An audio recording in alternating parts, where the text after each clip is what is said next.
ఒక యామాడెళ్ళినాడు రెండు యామలలో రయ్యా ఒక యామాడెళ్ళినాడు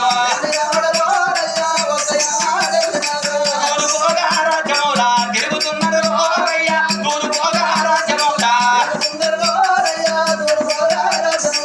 తూర్పు రాజ్యం మొత్తం తిరిగిన ఆ కొడుకు ఇంద్రసేన మహారాజుకు పిల్ల దొరకలేదు. వాళ్ళు ఉత్తర రాజ్యమైన ఉరుకుతున్నారు రయ్యా ఉత్తర రాజ్యమైన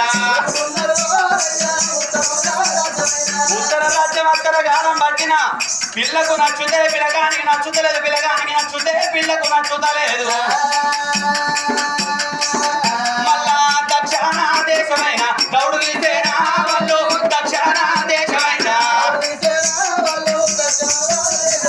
గౌడు గీసేన వాళ్ళు దక్షిణ దేశమైన దక్షిణ దేశం తండ్రి రాజ్యం తిరిగిండ్రు. అవగాహన పిల్లకు పిల్లగాని నచ్చలికడ వల్ల వరకులు కట్టలేవాట. ఇంద్రసేన మహారాజుకు ఇంద్రవతికి పిల్ల జాడల్లో తిరిగి తిరిగి తిరిగి తిరిగి ఆశకొస్తుంది.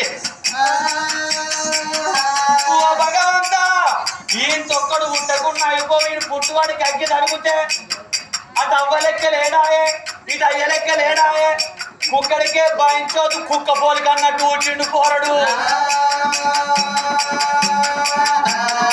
అయ్యా నీ రూపకరం నల్లగుండదు కానీ నీ మనసు తెల్లగానే కానీ లోకానికి ఎట్ట తెలవాలరా నా కొడుక పోతా బ్రహ్మాని పొరమడి తవ్వాలు తవ్వరాటేనా చేలో పొరమడి తవ్వాలు తవ్వరాటేనా వాళ్ళు వచ్చేటి తవ్వాలో బాగా అది నేపాల పట్టం రావో దేవుడా నేపాల పట్టం ఏదేటి వాడు నేపాల మహారాజు భార్య సుందరిదేవి. వాళ్ళ కడుపులో పుట్టిండు బల్లాని మహారాజు భార్యను తీసుకుని అత్తగారి పట్టం పోయిండు. వాళ్ళ కడుపులో ఒక్క బిడ్డ పుట్టిందని తెలుసుకున్నాడు మార్తాండరాజు. భగవంతా వాళ్ళకు ఒక్కటే బిడ్డట నా కొడుకు ఒక్కడే బామ్మరిది ఆ పిల్లలు నా కొడుకు ఖాయం చేసుకుంటానా అని నా కొడుకైతే వెళ్ళిపోదాం రమ్మని కొడుకు నుండి పిల్లాన్ని ఎత్తుకోవాలి.